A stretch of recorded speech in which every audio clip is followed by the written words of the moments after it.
25 शव्वाल सन 603 हिजरी बरोज जुमेरात बाद नमाज असर हजरत साबिर पाक रहमतुल्लाह अलैह ने हजरत बाबा साहब रहमतुल्लाह अलैह के दस्ते हक परस्त पर बैत की सादत हासिल फरमाई।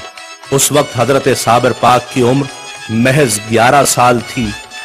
ये वो लम्हा था कि जिससे हजरत साबिर पाक की रियाजत और मुजाहिदे को एक नई जिहत और सिमत अता होनी थी।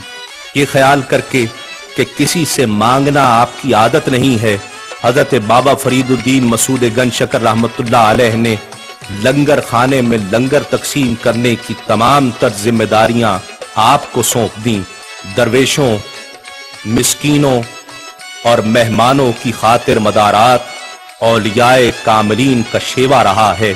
यही साबिर पाक खुद तो फाका कशी करते रहे और दूसरों को खाना खिलाते रहे। ये ख्याल के मुर्शिद ने लंगर तकसीम करने का हुक्म दिया है, लंगर खाने का हुक्म नहीं दिया।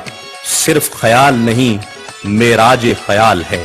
आपने 12 साल मुर्शिद के हुक्म की तामील दिलो जान से फरमाई और लंगर तकसीम फरमाते रहे, लेकिन इस लंगर से एक दाना भी अपने मुंह में न डाला।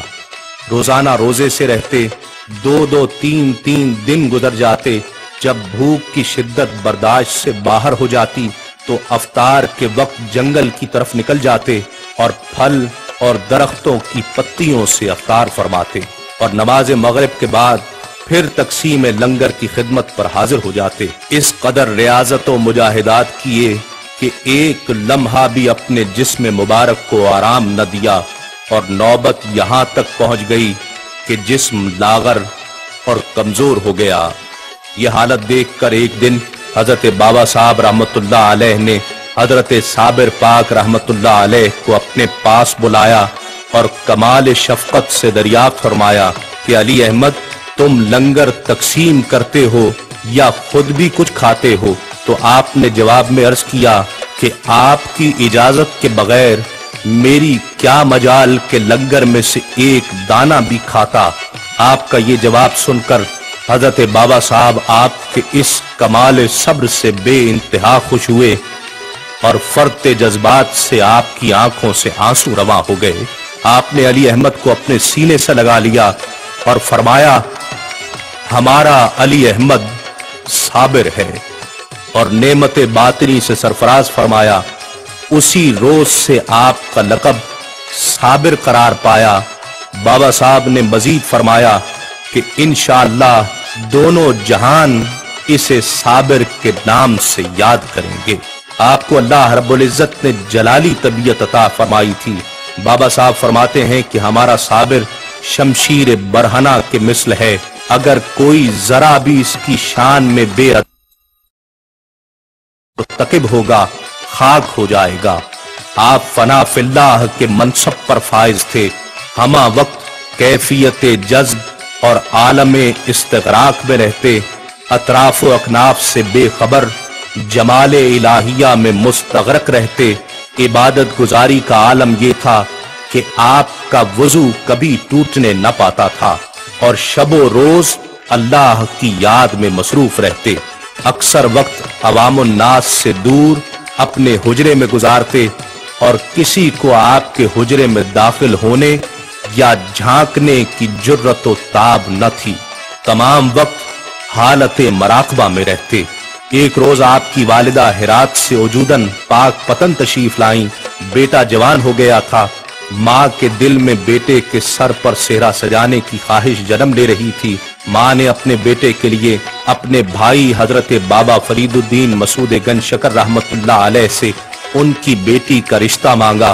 बाबा साहब ने फरमाया कि बहन, मुझे कोई एतराज नहीं, लेकिन अली अहमद फना फिल्लाह के मनसब पर फाइज है, हालत जज्ब में रहता है, हमा वक्त जमाले इलाहिया में मुस्तगरक रहता है।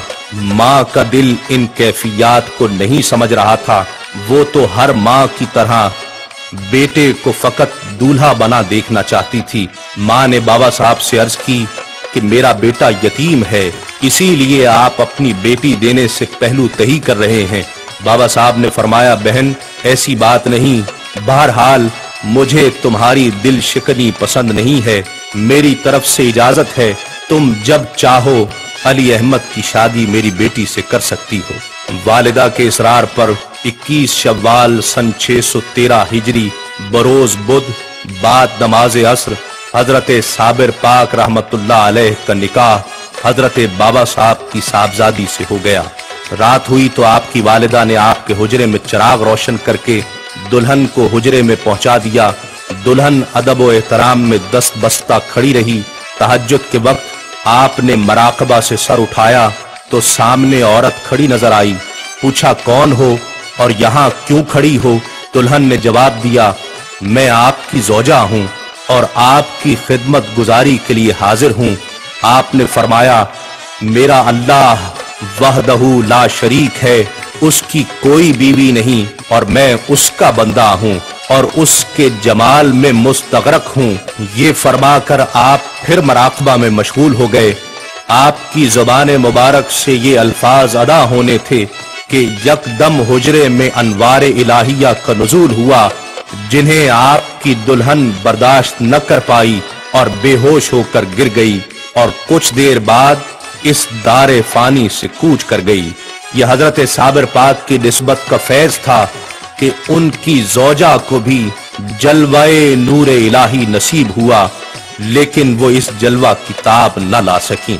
कुछ अरसा बाद ही 2 मुहर्रम उल हराम सन 614 हिजरी बरोज जुमअतुल मुबारक आपकी वालिदा भी अपने खालिक हकीकी से जा मिली। वालिदा के इंतकाल के बाद आपकी इस्तिगराकी हालत शिद्दत इख्तियार कर गई और उसके बाद आपने लंगर तकसीम करना भी तर्क कर दिया। मकबूलान हक पर एक ऐसा मकाम भी आता है कि वो दुनिया और माफिहा से बेनियाज होकर अल्लाह की मोहब्बत में इस कदर वारफ्ता हो जाते हैं कि उनके पेशे नजर सिवाय अल्लाह के कुर्ब के और कोई मकसद हयात नहीं रहता। वालिदा के इंतकाल के बाद आप मुसलसल 9 साल का अरसा हालत इस्तिगराक और आलम जज्ब में रहे।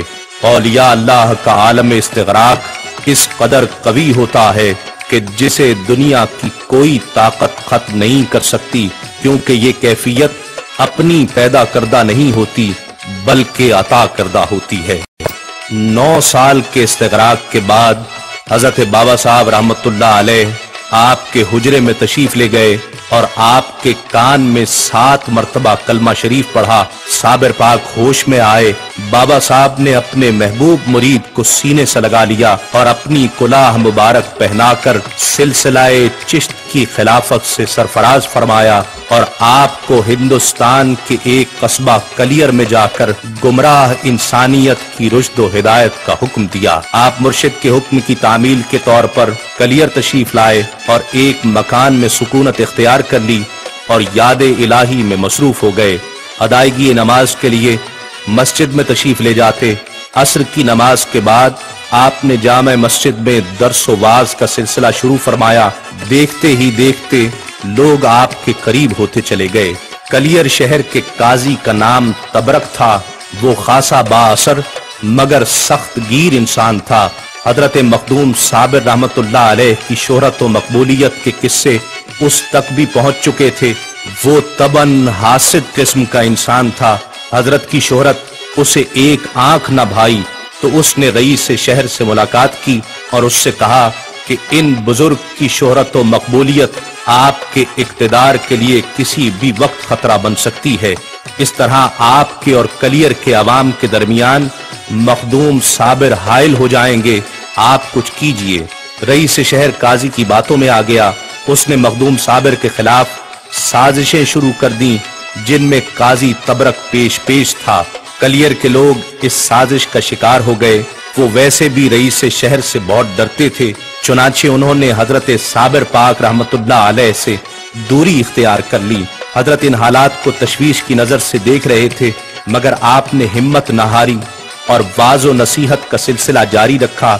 लेकिन अब लोग आपकी बात सुनने को तैयार न थे। उनके पास हजरत साबिर पाक की हर बात का एक ही जवाब था और वो ये कि हमारा पीर कुरान पाक है اور ہمارا قاضی تبرک ہے۔ یہ باتیں سن کر آپ کو بہت دکھ ہوا، مگر آپ وہیں ڈٹے رہے، کیونکہ یہ آپ کے پیر و مرشد حضرت بابا فرید الدین مسعود گنج شکر رحمت اللہ علیہ کا حکم تھا۔